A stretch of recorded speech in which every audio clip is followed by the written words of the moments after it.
Hello everyone. आज इस lecture में हम जानेंगे एसोसिएशन के बारे में या समिति के बारे में। इस लेक्चर में हम meaning and definition of association, essential elements of association, characteristics of association और टाइप्स ऑफ एसोसिएशन के बारे में यहाँ पर हम विस्तार से जानेंगे। तो हम शुरुआत करते हैं meaning and definition of association. देखिए, समाजशास्त्र के अंतर्गत समाज, समुदाय, समिति, संस्था, संगठन आदि बहुत ही महत्वपूर्ण धारणाएं हैं और इन सभी में बहुत ही बारीक अंतर है। इससे पहले लेक्चर के अंदर हमने आपको समाज के बारे में, समुदाय के बारे में अलग अलग बता चुके हैं। आज हम यहाँ पर समिति के बारे में जानेंगे। समिति क्या होता है? तो देखिए, जो समिति है वो किसी विशेष उद्देश्य के ऊपर आधारित होती है। व्यक्ति है, उसकी बहुत सारी आवश्यकताएं होती है। मनुष्य एक सामाजिक प्राणी है, समाज के अंदर रहता है तो उसकी बहुत सारी आवश्यकताएं होती है। इन आवश्यकताओं की पूर्ति करने के लिए देखिए, जो ये आवश्यकताएं हैं, विभिन्न तरह की आवश्यकताएं, जैसे शारीरिक आवश्यकताएं, धार्मिक, आर्थिक, राजनीतिक, सामाजिक, सांस्कृतिक आदि आवश्यकताओं में विभिन्नता होती है। इन अलग अलग आवश्यकताओं की पूर्ति देखिए, या तो व्यक्ति स्वयं करे। इन आवश्यकताओं की पूर्ति के लिए तीन तरीके हैं। या तो व्यक्ति इन आवश्यकताओं की पूर्ति खुद करे, या फिर ज़बरदस्ती दूसरों से करवाए, या फिर आपसी सहयोग से करे। आज की भागम भाग के युग में और इस जटिल समाज के अंदर सभी आवश्यकताओं की पूर्ति करना व्यक्ति के द्वारा स्वयं पूर्ति करना संभव नहीं है। तो ये बात संभव नहीं है, व्यक्ति अपनी सभी आवश्यकताओं की पूर्ति स्वयं नहीं कर सकता। दूसरा सभ्य समाज है। सभ्य समाज के अंदर छीना झपटी या जबरदस्ती भी किसी आवश्यकताओं की पूर्ति नहीं की जा सकती। तो अब हमारे पास तीसरा विकल्प आता है सहयोग से। भी समाज के जो लोग हैं वो आपस में संगठित होकर सहयोग, आपसी सहयोग के द्वारा उन आवश्यकताओं की पूर्ति करें, जो कि एक सर्वमान्य और एक सभ्य विकल्प हमारे सामने मौजूद है। और जब किसी भी आवश्यकताओं की पूर्ति व्यक्ति, विभिन्न लोग आपस में मिलकर आपसी सहयोग से विभिन्न आवश्यकताओं की पूर्ति करते हैं, तो इन आवश्यकताओं की पूर्ति करने वाले लोगों का जो एक संगठन है, इसी संगठन को हम समिति कहते हैं। तो आप देख रहे हैं कि इस आवश्यकताओं की पूर्ति जब आपसी सहयोग के माध्यम से की जाती है और लोगों का उन आवश्यकताओं की पूर्ति के लिए एक संगठन बना दिया जाता है, तो वही संगठन समिति कहलाता है। तो इस आधार पर हम कह सकते हैं समिति लोगों का एक ऐसा संगठित समूह है जिसकी स्थापना किसी भी आवश्यकता की पूर्ति के उद्देश्य से की जाती है, तो वो समिति कहलाता है। अब हम आगे चलते हैं, यहाँ पर मीनिंग और डेफिनेशंस के बारे में जानते हैं। समिति किसे कहते हैं, आपको क्लियर हो गया होगा। भी समिति है वो लोगों का एक समूह है। देखिए, मनुष्य एक सामाजिक प्राणी है। सामाजिक प्राणी होने के नाते विभिन्न आवश्यकताओं की पूर्ति, जैसे शारीरिक, राजनीतिक, आर्थिक, धार्मिक आदि की पूर्ति समाज में ही सामाजिक सहयोग से की जाती है। मतलब आपसी सहयोग के द्वारा इन आवश्यकताओं की पूर्ति की जाएगी। यही आवश्यकताओं की पूर्ति का आधार सामाजिक समूह, समुदाय, समिति आदि के निर्माण का आधार है। मतलब जो हमारे आवश्यकताएं हैं, इन आवश्यकताओं की पूर्ति हम जब करते हैं तो वो आवश्यकताओं की पूर्ति का आधार है, वही समाज का निर्माण करेगा, वही समुदाय का निर्माण करेगा, वही संस्था का निर्माण करेगा, वही समिति का निर्माण करेगा। इस तरह जब कुछ लोग अपनी आवश्यकताओं या उद्देश्यों की पूर्ति के लिए एक संगठन बनाकर सहयोग करते हैं, तो यही संगठन एक समिति कहलाता है। समिति का अर्थ और परिभाषाएं। समिति लोगों का एक ऐसा समूह होता है जिसकी स्थापना जानबूझकर किसी विशेष उद्देश्य की पूर्ति के लिए की जाती है। तो देखिए, समिति का मतलब एक तो ये समुदाय की तरह स्वतः विकसित नहीं है, इसकी स्थापना जानबूझकर, विचारवान, अच्छी तरह सोच समझकर की जाती है और किसी विशेष उद्देश्य के लिए भी। उसका उद्देश्य क्या है? जैसे आप सालासर जाते होंगे, सालासर या किसी भी धार्मिक स्थान पर हम जाते हैं तो वहाँ सालासर जाते हैं तो वहाँ की एक समिति बनती है। वो समिति की देखरेख में लोग अपनी जो पूजा पाठ है या जहाँ पर धार्मिक संस्थान तक पहुँचना चाहते हैं वहाँ पहुँचते हैं, और ज्यों ही वो उद्देश्य अचीव हुआ, समिति भंग कर दी जाती है। तो जो सालासर जाते वक्त लोगों का एक संगठित समूह बनता है जिसको हम समिति के नाम से जानते हैं, क्योंकि वो विशेष उद्देश्य की पूर्ति के लिए बनाई जाती है और इसमें सभी व्यक्ति आपसी सहयोग से उस विशेष उद्देश्य की पूर्ति के लिए प्रयास करते हैं। इसका मतलब समिति लोगों का वो समूह होता है जिसका जो किसी विशेष एक उद्देश्य या एक से अधिक उद्देश्यों की स्थापना के लिए, पूर्ति के लिए जिसकी स्थापना की जाती है, और उन उद्देश्यों की पूर्ति उस संगठन के सभी लोग आपस में मिलकर एक दूसरे के सहयोग से करते हैं। तो समिति के बारे में विभिन्न लोगों के विचारों को भी हम जान लेते हैं। बोगार्ड्स क्या कहते हैं? बोगार्ड्स के अनुसार समिति प्राय किसी विशेष उद्देश्य की प्राप्ति के लिए मिलकर कार्य करती है। इसका मतलब समिति एक लोगों का समूह है जो किसी विशेष उद्देश्य को प्राप्त करने के लिए आपस में सहयोग से मिलकर कार्य करती है। मैकइवर और पेज कहते हैं सामान्य प्रकार से एक उद्देश्य या उद्देश्यों के समूह की प्राप्ति के लिए एक संगठित समूह है। सामान्य प्रकार से समिति क्या है, एक उद्देश्य या उद्देश्य मतलब एक से अधिक उद्देश्य भी हो सकते हैं कि समूह की उद्देश्यों के समूह की प्राप्ति के लिए एक संगठित समूह है, लोगों का एक संगठित समूह है जिसे समिति मैकइवर और पेज ने कहा है। ऑकबर्न और निमकॉफ क्या कहते हैं, समिति एक ऐसा संगठन है, संगठन का मतलब क्या हो गया, व्यक्तियों का एक ऐसा समूह है जो प्राय विशेष स्वार्थों का मतलब यहाँ पर आवश्यकताओं या फिर उद्देश्यों की पूर्ति के लिए बनाया जाता है। समिति एक ऐसा संगठन है जो विशेष स्वार्थों की पूर्ति के लिए बनाया जाता है। इसका उद्देश्य अपने सदस्यों की विशेष या सामान्य इच्छाओं की संतुष्टि के अलावा और कुछ नहीं है। इसका मतलब इस जो समिति है इसका उद्देश्य क्या है, इसके जो सदस्य हैं उनकी इच्छाओं की संतुष्टि या उनकी आवश्यकताओं की संतुष्टि के अलावा कुछ भी नहीं है। उपरोक्त परिभाषाओं से स्पष्ट है कि समिति एक व्यक्तियों का एक ऐसा संगठित समूह है जिसका निर्माण आवश्यकताओं की पूर्ति के लिए किया जाता है। इसके सभी सदस्यों के पारस्परिक सहयोग द्वारा आवश्यकताओं या उद्देश्यों की पूर्ति के लिए प्रयास किए जाते हैं। इसका मतलब लोगों का एक ऐसा समूह जो विशेष उद्देश्य की पूर्ति के लिए सामूहिक प्रयास करते हैं उसे समिति कहा जाता है। अब यहाँ पर हम इस एग्जाम्पल को एक बार फिर देखते हैं। एक मान लीजिए समिति का हम एग्जाम्पल लेते हैं, मोहल्ले की सफाई समिति। मोहल्ले की सफाई समिति, ये हमने एक एग्जाम्पल लिया समिति का। तो ये मोहल्ले की जो सफाई समिति है इसमें क्या है कि इन तीनों से हम कैसे स्पष्ट करेंगे। व्यक्ति मोहल्ले की सफाई करनी है तो या तो व्यक्ति स्वयं करे, तो व्यक्ति स्वयं पूरे मोहल्ले की सफाई एक अकेला व्यक्ति के लिए संभव नहीं है, या दूसरों से वो ज़बरदस्ती सफाई करवाए, फोर्स करके उनसे सफाई करवाए, ये भी संभव नहीं है। तो तीसरा तरीका कौन सा होगा कि वो व्यक्ति उस मोहल्ले के सभी व्यक्ति आपस में संगठित हो जाएं और संगठित होकर एक दूसरे के सहयोग से सफाई का काम करें। तो यहाँ पर आवश्यकताओं की पूर्ति कौन सी होगी, सफाई करना, या फिर उद्देश्य क्या हो गया, सफाई करना, सामान्य उद्देश्य, विशिष्ट उद्देश्य। इस उद्देश्य की प्राप्ति के लिए जब लोगों का एक संगठन बन जाएगा और वो आपसी सहयोग से कार्य करेंगे इस उद्देश्य की प्राप्ति के लिए, तो वो क्या कहलाएगा, समिति कहलाएगी। मतलब समिति लोगों का एक ऐसा समूह होता है जो संगठित होता है और किसी विशेष उद्देश्य या आवश्यकताओं की पूर्ति के लिए आपसी सहयोग के द्वारा, एक दूसरे के सहयोग के द्वारा उन आवश्यकताओं की पूर्ति के लिए प्रयास किए जाते हैं, तो वो समिति कहलाता है। अब कैरेक्टरिस्टिक्स ऑफ एसोसिएशन, समिति है इसकी विशेषताएं क्या है उनके बारे में हम जान लेते हैं। यहाँ पर समिति लोगों का समूह है। देखिए सबसे पहली इसकी विशेषता है, जैसे हमने समुदाय के बारे में भी जाना था, समुदाय लोगों का समूह है, बिल्कुल उसी तरह से समिति है वो भी लोगों का एक संगठित समूह है। मतलब लोगों के बिना, समाज शास्त्र में लोगों या व्यक्तियों के समूह के बिना समाज शास्त्र या समाज का अस्तित्व संभव नहीं है। तो समिति लोगों का एक ऐसा समूह है जो विशेष आवश्यकताओं की पूर्ति आपसी सहयोग के द्वारा करते हैं। मूर्त संगठन, कंक्रीट ऑर्गेनाइजेशन, जो समिति है वो एक मूर्त संगठन है समुदाय की तरह, क्योंकि यह लोगों का समूह है और लोगों को हम देख सकते हैं, उनका निरीक्षण कर सकते हैं। तो समिति को भी हम देख सकते हैं, उनका निरीक्षण कर सकते हैं। तो समिति है वो एक मूर्त संगठन है। तीसरी इसकी जो विशेषता है वह निश्चित उद्देश्य, डेफिनेट एम्स। जो समिति है उसकी स्थापना किसी निश्चित उद्देश्य के लिए की जाती है और उस उद्देश्य की पूर्ति के पश्चात वो जो समिति है वो भंग हो जाती है। जैसे हमने सालासर समिति का एग्जाम्पल लिया था, इसी तरह से सफाई समिति का एग्जाम्पल लिया। मान लो सफाई की आवश्यकताएं पूर्ण हो गई तो वो समिति भंग हो जाती है। तो वहाँ पर निश्चित उद्देश्य क्या है, जो सालासर जा रहे हैं उनका उद्देश्य धार्मिक अनुष्ठान को पूरा करना है और जो सफाई समिति है उसका उद्देश्य सफाई के कार्य को करना है। तो कोई भी समिति है वो किसी न किसी निश्चित या विशेष उद्देश्य के ऊपर आधारित होती है। ऐच्छिक सदस्यता, ये एक और इसकी महत्वपूर्ण विशेषता है कि वॉलेंट्री मेंबरशिप, जो समिति है उसकी इच्छा है वो ऐच्छिक है, समुदाय की तरह अनिवार्य नहीं है। ऐच्छिक होने का मतलब हम चाहें तो उस समिति का सदस्य बन भी सकते हैं और चाहें तो न भी बने।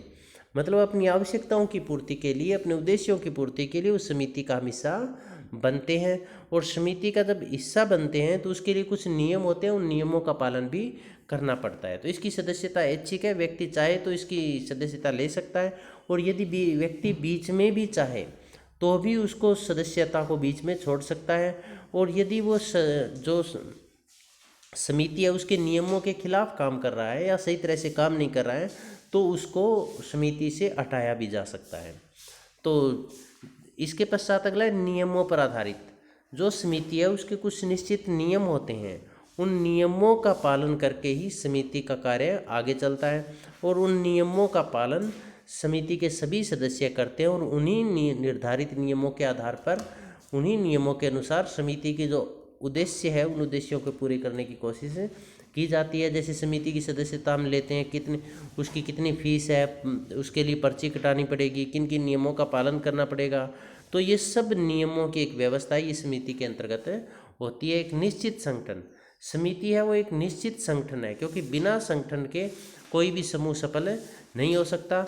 तो यह समिति भी एक लोगों का निश्चित संगठन है जो विशेष उद्देश्य की पूर्ति के लिए बनाया जाता है। जानबूझकर स्थापना समिति समुदाय की तरह स्वतः विकसित नहीं है, अपने आप इसका विकास नहीं हुआ, बल्कि इसकी स्थापना की जाती है और जिसकी स्थापना की जाती है उसको भंग भी किया जा सकता है, इसलिए इसकी प्रकृति अस्थायी भी है।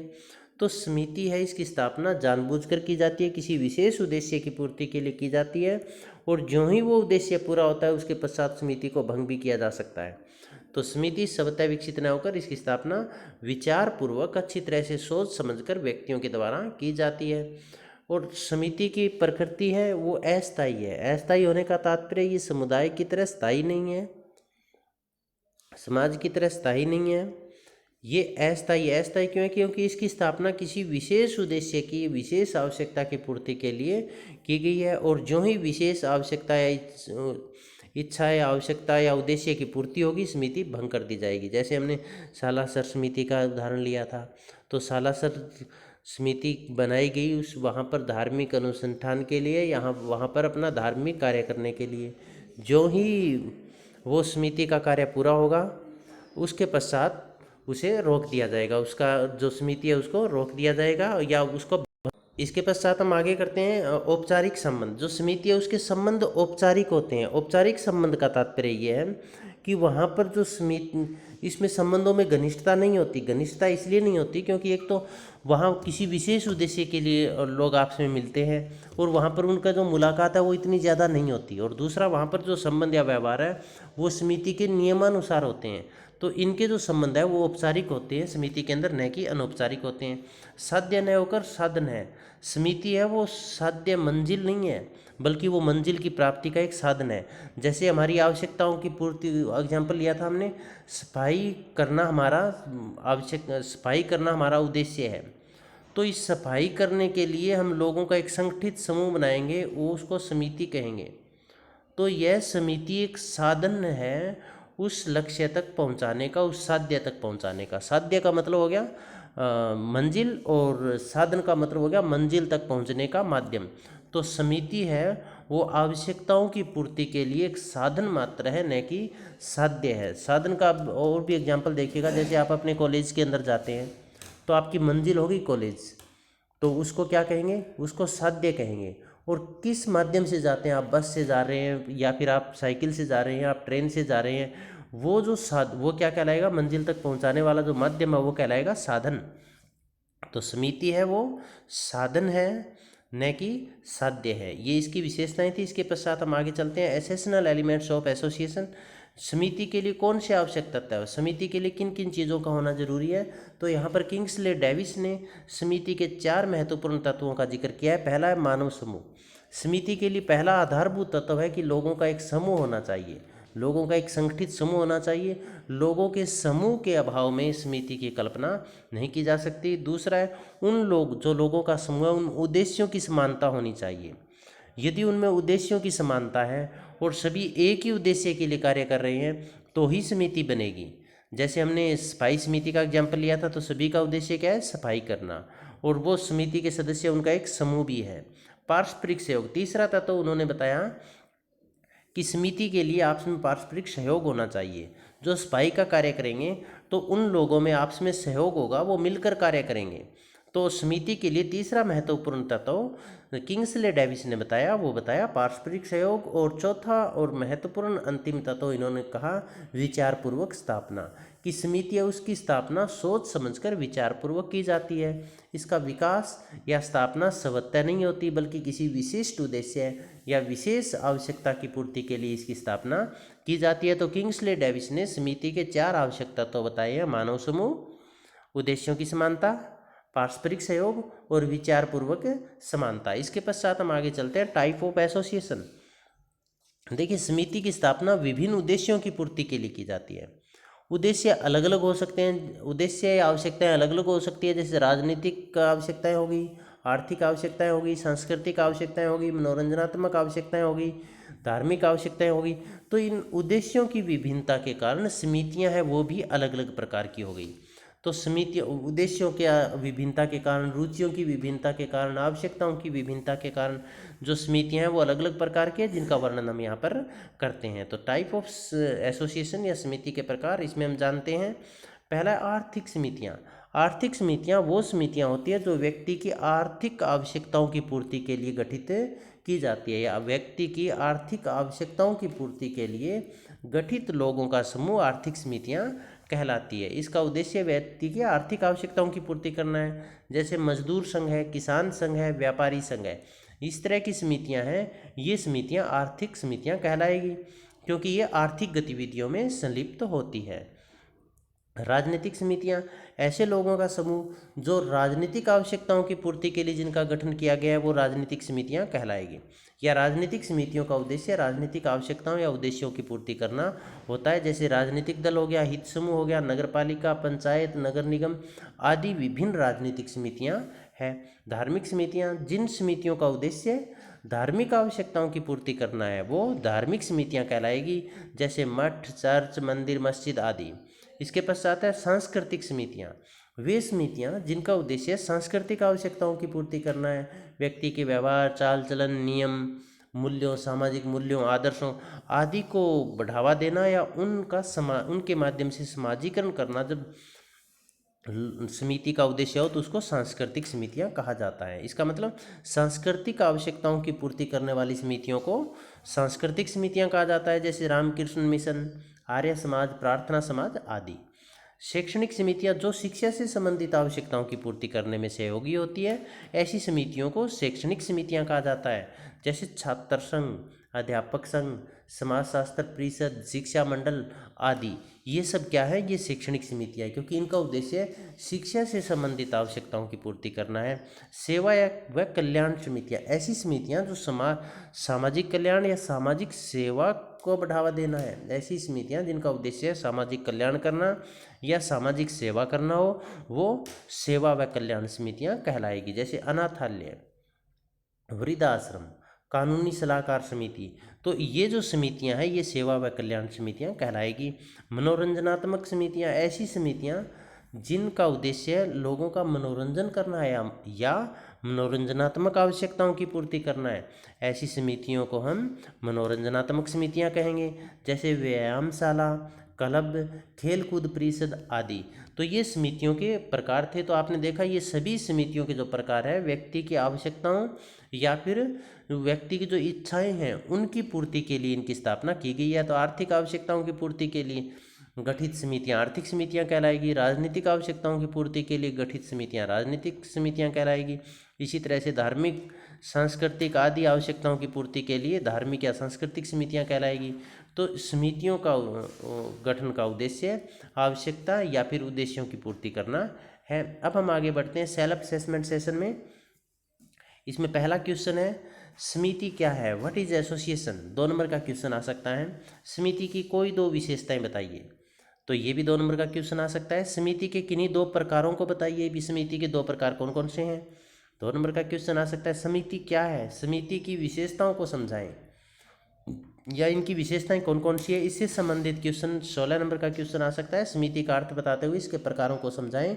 16 नंबर का क्वेश्चन इस तरह का भी पूछा जा सकता है। इसके अलावा समिति व समुदाय में क्या अंतर है, ये क्वेश्चन भी आपको देखना चाहिए। जैसे समिति है वो किस काम की विशिष्ट उद्देश्य के लिए इसका गठन किया गया है, जबकि समुदाय है उसका गठन करने का उद्देश्य सामान्य है। समिति जो है अस्थायी होती है, जबकि समुदाय है वो स्थायी होता है। तो इसका तात्पर्य युवा इन दोनों में क्या क्या अंतर है। इसके अलावा समाज व समिति में क्या अंतर है, इनको भी आपको अच्छी तरह से देखना है, क्योंकि समाज का और समुदाय का टॉपिक हम पहले कर चुके हैं और समिति का भी हमने यहाँ पर लगभग कंप्लीट कर लिया है। इसके अलावा इनमें से किसी तरह के क्वेश्चन में कोई डाउट हो तो आप कमेंट बॉक्स में लिख सकते हैं। आप सबका बहुत बहुत धन्यवाद।